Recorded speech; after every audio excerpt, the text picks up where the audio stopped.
देखिए, सबसे पहले हमें ये पता होना चाहिए कि हम जो पॉइंट्स दे रहे हैं वो कौन से एरिया को स्टिमुलेट करेंगे, है ना। तो ये हमारा नाभि का एरिया है। ये अगर आप देखेंगे तो ये नाभि का एरिया है ना, यहीं पर है नाभि, ये है।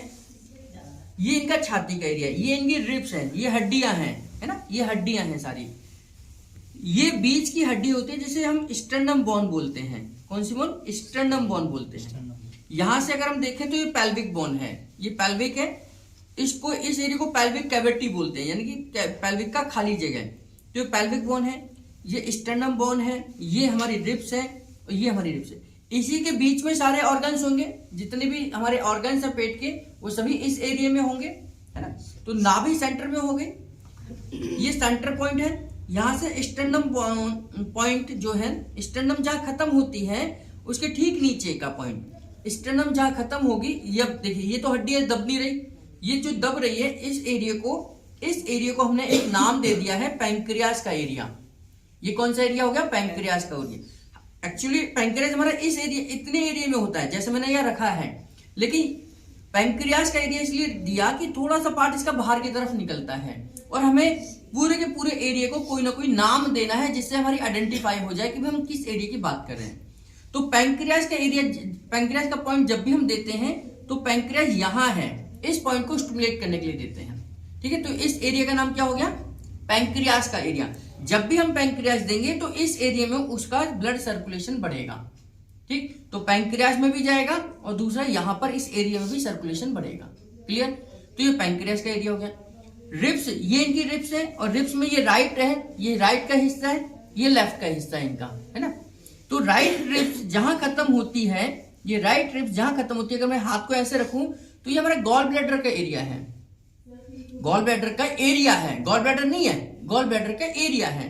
तो गॉल ब्लैडर का एरिया रिब्स के साथ में नीचे की तरफ होगा और यहाँ पर गॉल ब्लैडर क्या है? बिल्कुल छोटा सा इतना सा हिस्सा है ना। तो मैंने कहा कि उसके साथ में बहुत सारे पार्ट्स होंगे, तो ये हिस्सा हमारा गॉल ब्लैडर का एरिया है। ऐसे इसके अपोजिट में अगर हम देखें तो ये हिस्सा जो रिब्स के साथ में लगा हुआ है, इस हिस्से का नाम क्या है? स्प्लीन का एरिया। स्प्लीन, क्योंकि एक तिल्ली है, यहाँ पर एक ऑर्गन है, उसके नाम पर ये ऑर्गन का नाम रख दिया, इस हिस्से का नाम रख दिया स्प्लीन का एरिया। ये क्या था? हमारा पैंक्रियास का एरिया। ये हमारे नाभि है ना। नाभि और पैंक्रियास के बीच में ये दो हिस्से बनते हैं, पहला हिस्सा ये और दूसरा हिस्सा ये। तो ये पे जो पहला वाला हिस्सा, ये वाला जो हिस्सा है, इसे हम गैस ओनली बोलते हैं। न्यूरोथेरेपी में गैस ओनली बोलते हैं। गैस ओनली का जो कोड लैंग्वेज है, ये कोड है, इसका मतलब ये स्टमक को बताने की कोशिश कर रहे हैं कि ये स्टमक का एरिया है। तो ये एरिया कौन सा है? स्टमक का एरिया है। इसको हम न्यूरोथेरेपी में कोड लैंग्वेज में क्या बोलेंगे? Gas only. जो नीचे का हिस्सा बचा, इसको हम बोलते हैं गैस आई। इसको क्या बोलते हैं? गैस आई। गैस आई मतलब यहां पर मैक्सिमम क्या है? इंटेस्टाइन का एरिया है। ये मैंने बताया था कि इंटेस्टाइन गोल गोल गोल गोल गोल गोल रखी रहती है। तो ये जो एरिया है, इसका नाम क्या रखा हमने? गैस आई। अगर हमें इस एरिया को स्टिमुलेट करना होगा तो हम कौन सा पॉइंट देंगे? गैस आई, है ना। अगर हमें इस एरिया को स्टिमुलेट करना होगा तो कौन सा पॉइंट देंगे? अगर हमें इस एरिया को स्टिमुलेट करना होगा तो, अगर हमें इस एरिया को स्टिमुलेट करना है तो, इस एरिया को करना है तो गॉल ब्लैडर। तो यानी कि हमारे एरिया डिवाइड हो रहे हैं पॉइंट के आधार पर। अब ये नेवल से नीचे ये वाला जो हिस्सा मैंने जो हाथ रखा है, ये है हमारा फीमेल के लिए यूट्रस का एरिया है ना। फीमेल के अंदर यूट्रस का एरिया है, मेल के अंदर ये प्रोस्टेट का एरिया होता है। तो एक कॉमन वर्ड हमने यूज किया जो मेल के लिए भी हो और फीमेल के लिए भी हो, क्योंकि ऑर्गन्स तो पार्ट तो एक ही रखेंगे। तो इसका नाम है WD। इसका नाम क्या है? इस एरिया का क्या नाम रखा? WD। इसको बोलते हैं वाइट डिस्चार्ज। फीमेल के अंदर प्रॉब्लम होती है वाइट डिस्चार्ज, सफेद पानी का आना। तो उस बीमारी के नाम पर यहाँ पर दोनों के लिए, मेल और फीमेल के लिए नाम रख दिया हमने WD का पॉइंट, है ना। तो ये कौन सा एरिया हो गया? WD का एरिया। जब किसी को यहाँ दर्द होगा तो एक न्यूरोथेरेपिस्ट क्या कहेगा कि इसको WD के एरिया में पेन है, और इसको दर्द को ठीक करने के लिए हम क्या पॉइंट देंगे? WD पॉइंट देंगे। मैंने लिखा है वो वहां पर कि WD पॉइंट है एक हमारा, ठीक है। नाभि ये हो गया, नाभि से नीचे WD हो गया। नाभि से अगर तिरछा चले जाए ये हिस्सा, फीमेल के अंदर ये वाला हिस्सा जो है वो लेफ्ट ओवरी का होगा, है ना। लेफ्ट ओवरी होगी यहाँ पर इनकी। फीमेल के, अगर मेल की बात करें तो यहाँ थोड़ा सा नीचे अगर हम जाए तो ये टेस्टिस इससे कनेक्शन है। तो लेफ्ट ओवरी या लेफ्ट टेस्टिस, तो इसको हम फीमेल के ओवरीज के नाम पर ही कॉमन नाम रख देते हैं कि लेफ्ट ओवरी का हिस्सा है।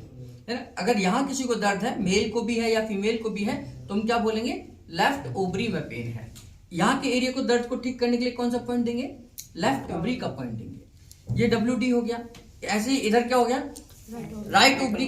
अब वैसे तो ये अपेंडिक्स का भी एरिया है, टेस्टिस का भी एरिया है, ओवरीज का भी एरिया है, लेकिन हमने एक नाम यहाँ रख दिया इस एरिया का, क्या, राइट ओवरी। तो राइट ओवरी में अगर यहाँ किसी को पेन है, चाहे मेल को है चाहे फीमेल को है, तो हम क्या बोलेंगे कि राइट एरिया में पेन है, यानी कि राइट ओवरी में पेन है। इस दर्द को निकालने के लिए हम क्या पॉइंट देंगे, राइट ओवरी का पॉइंट देंगे। ये नाभि है। नाभि से अगर हम इधर लेफ्ट की तरफ चले जाएं, यानी कि राइट की तरफ चले जाएं, तो ये हिस्सा हमारा लिवर का एरिया है। इसका नाम हमने क्या रखा, लिवर का एरिया, है ना। तो अगर इस हिस्से में दर्द है, नाभि के राइट साइड में अगर दर्द है, तो क्या है, क्या पॉइंट देंगे, लिवर का पॉइंट देंगे। नाभि से लेफ्ट साइड में दर्द है तो म्यूकस का पॉइंट है। मैंने आपको बताया था कि यहाँ म्यूकस फॉर्मेशन ज्यादा होनी चाहिए, नहीं तो कॉन्स्टिपेशन हो जाएगा। तो म्यूकस के आधार पर ही यहाँ पर हमने क्या नाम रख दिया, इसको म्यूकस का एरिया रख दिया है। ठीक है। अब इसके तिरछा में ऊपर चला जाऊं ऐसे करके, तो ये हमारा डिसेंट्री का एरिया, यहाँ लूज मोशन होने के चांसेस सबसे ज्यादा है। यानी कि इस एरिया में अगर दर्द ज्यादा है, जो मैंने ये उंगली रखी है, अगर इस एरिया में दर्द ज्यादा है, तो ये हमारा म्यूकस का, ये डिसेंट्री का पॉइंट है, लूज मोशन का पॉइंट है। तो लूज मोशन के समय पर यहाँ दर्द हो सकता है। यहाँ पर ये जो एरिया है, ये कॉन्स्टिपेशन का एरिया है। मैंने आपको बताया था कि यहाँ से कॉन्स्टिपेशन शुरू हो सकता है, नीचे तक चला जा सकता है और यहाँ मैक्सिमम जा सकता है। तो कॉन्स्टिपेशन यहाँ से शुरू हो गया हमारा, तो इस एरिया का नाम क्या रखा हमने, कॉन्स्टिपेशन का एरिया।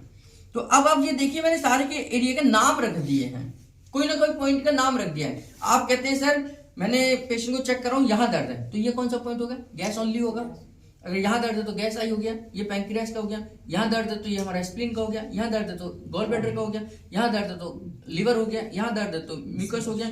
यहाँ दर्द है तो लेफ्ट ओवरी होगी। यहाँ दर्द है तो राइट ओवरी होगी। यहाँ दर्द है तो WD होगी। यानी पूरा एरिया हमारा कवर हो गया। पूरे की रजिस्ट्री कर दी हमने अलग अलग नाम से, पूरे प्लॉट हमने काट दिए। तो अब यहाँ पर कोई भी एरिया, कोई भी प्लॉट हमारा खाली नहीं है। हमने हर एरिया की अलग अलग नाम पर रजिस्ट्री कर दी। रजिस्ट्री का नाम केवल हमने वो नाम दिया है, उसके अलावा वहां और भी ऑर्गन्स हो सकते हैं। जैसे मैंने इसका नाम क्या रखा, इस पॉइंट का नाम राइट ओवरी रखी है, लेकिन फीमेल के अंदर ये टेस्टिस के आसपास का एरिया है, ये अपेंडिक्स का भी एरिया है। तो हमने केवल नाम उसका रखा है कि अब इस एरिया को स्टिमुलेट करने के लिए हम क्या देंगे, राइट ओवरी देंगे। यानी कि राइट ओवरी को जब भी हम स्टिमुलेट करेंगे, वो यहां सर्कुलेशन बढ़ाएगी। लेफ्ट ओवरी को देंगे, यहां सर्कुलेशन बढ़ाएगी। WD को देंगे, यहां सर्कुलेशन बढ़ाएगी, है ना।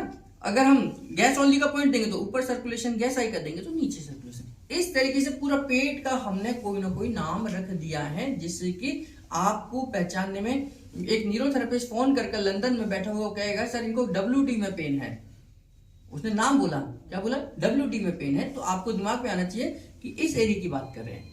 अगर किसी न्यूरोथेरेपिस्ट ने कनाडा से फोन करके बोला कि सर इनको स्प्लीन के एरिया में दर्द है, क्या पॉइंट है, तो आपको पता होना चाहिए कि स्प्लीन का एरिया, ये एरिया की बात कर रहे होंगे वो। अब आपको पेशेंट तो दिख नहीं रहा, लेकिन आपके दिमाग में पहले से सेट हो गया ना ये सारी चीजें, तो वो बोलेंगे कि स्प्लीन में दर्द है, तो आपको ये समझ आ जाएगा।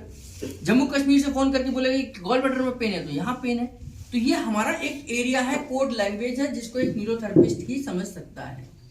उसको, उस भाग को सर्कुलेशन देने के लिए हमारे पास वो पॉइंट है, तो वो पॉइंट देंगे, वहां सर्कुलेशन बढ़ जाएगा, वो पॉइंट देंगे, वहां सर्कुलेशन बढ़ जाएगा। और मैंने आपको बताया था कि बीमारी का मुख्य कारण क्या है, सर्कुलेशन की कमी है। यानी कि अगर दर्द है तो वहां खून का दौरा कम होगा। न्यूरोथेरेपिस्ट हम क्या करते हैं, खून के दौरे को बढ़ाते हैं। तो इस तरीके से खून का दौरा बढ़ाकर हम किसी भी एरिया में होने वाले दर्द को ठीक कर सकते हैं, है ना। तो ये हमारे चार्ट है।